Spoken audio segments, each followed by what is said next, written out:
Oh hey, I didn't see you there. I was just reading my history book. Reviewing World War I, actually. You see, it all started on June 28, 1914 in Sarajevo, Serbia. The heir to the Austrian throne, Archduke Franz Ferdinand, was assassinated. After this event, a series of domino effects occurred.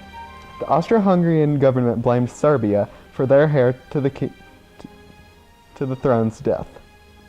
Germany backed them up. However, Russia defended their ally Serbia. Because of this, Germany declared war on Russia. France backed Russia up, so Germany just declared war on France too. After declaring war on France, Germany invaded Belgium on their way to France, which angered Great Britain. So Great Britain declared war on Germany. World War I. Okay. And although Ferdinand's assassination actually started World War I, many other main practices by European powers led to the war. The first of which, militarism. In Europe, all the countries did was build up their military. Each country had to have the biggest and most powerful military. As these countries constantly built up their military, they were bound to have to use it at some point, or want to use it. Secondly, the use of alliances led to World War I. In 1894, France and Russia started an alliance. Not soon after, France and Great Britain started an Entente Cordiale, which was basically an alliance without saying it was an alliance. He thought he'd play a trick on us. And you see, since Great Britain's ally France was also allies with Russia, Great Britain struck up a deal with them too. Shocker. This created the Triple Entente, which Germany did not like, so they struck up a deal with Austria-Hungary. While this alliance system was thought to prevent war, it actually started war because each country had to defend an ally. Additionally, imperialism was the cause of the war. You see, each European power just wanted more and more power and more land. Some countries wanted the same land, which led to disagreements between the two in several near wars. Declaring war on another country wouldn't be that hard if you'd already had beef with them earlier in that century.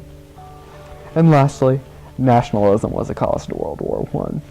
Every country wanted to be free.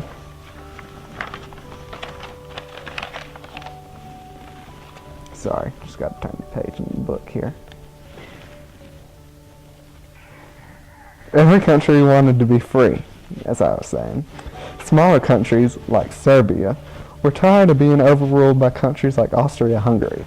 In fact, a Serbian nationalist group, the Black Hand, assassinated Archduke Franz Ferdinand, which actually started the domino effect of World War I. Thank you for seeing me and letting me tell my story of World War I.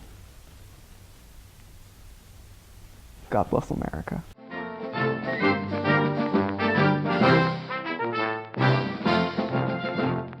It's dawn on the plains of France. World War I was fought differently than all previous wars because of advanced weaponry such as chlorine gas, machine guns, tanks, submarines, and airplanes. Also, it was the first war to use trench warfare.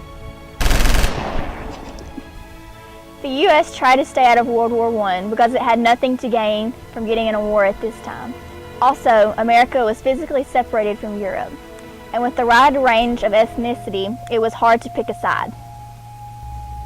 Teddy Roosevelt and Woodrow Wilson were alike because both favored peace to war. Both were progressive presidents who favored political and economic reform.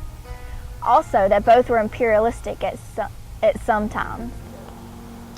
At first, the United States did not want to enter World War I, but a series of events led them to join the Allied powers. First, the German Navy sank passenger ships Lusitania and Sussex.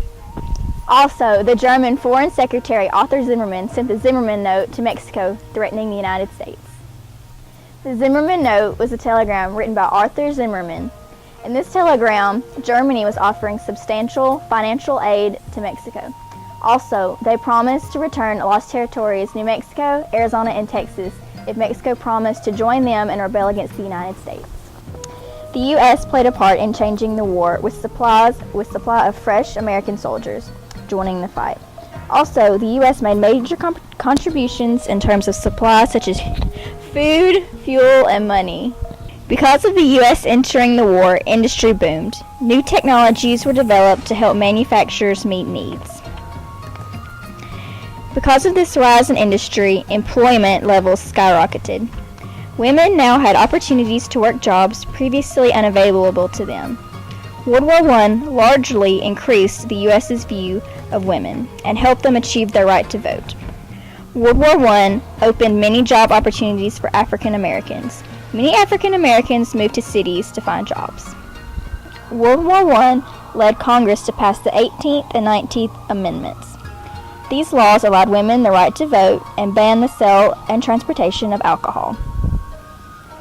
George Creel and the Committee of Information helped sway Americans towards war on Germany.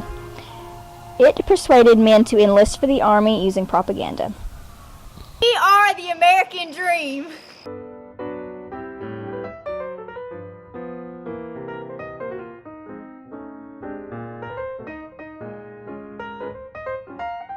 I'm taking a trip to the library. I'm beginning my read about World War I.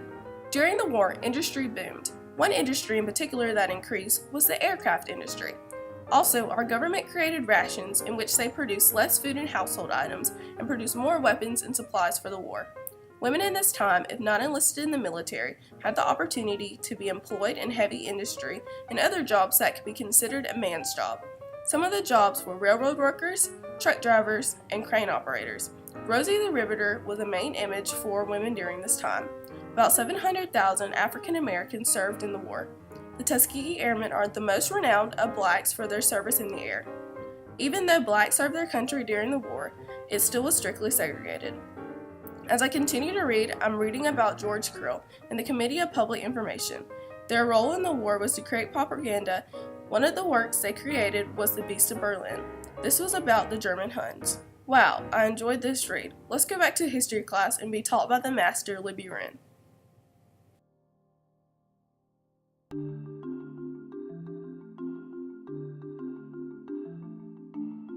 So I've been doing this research on World War I, and it's actually pretty interesting. The Allies really deferred in their goals for peace. Wilson's goal was not to punish Germany or gain wealth and territory like the other Allies. Secret Allied agreements to take territory from Central Powers at the end of the war and make Germany make payment to those countries was completely different than what Wilson had intended for. Wilson tried to make the U.S. intention clear to everyone. He did this through his 14 points. Wilson's 14 points were very popular. They were a summary of his ideas and goals. Americans in Congress reacted differently to the Treaty of Versailles. The majority of people reacted generally negatively. Many felt that the treaty was unfair on Germany, and Britain and France were just looking to make themselves rich at Germany's expense. American politics were extremely divided this time, as President Wilson was a Democrat and Congress was mainly Republican.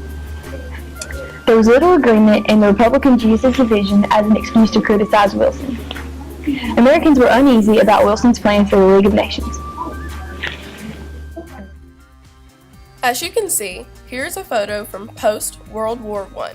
A lot of things have changed from our very first map that we saw at the beginning of the video. We hope that you enjoyed our video today and that you always remember how important the war was to America. We hope you enjoyed your time in the research lab, in the library, on the battlegrounds, and of course with Jack in story time. Oh, Americans.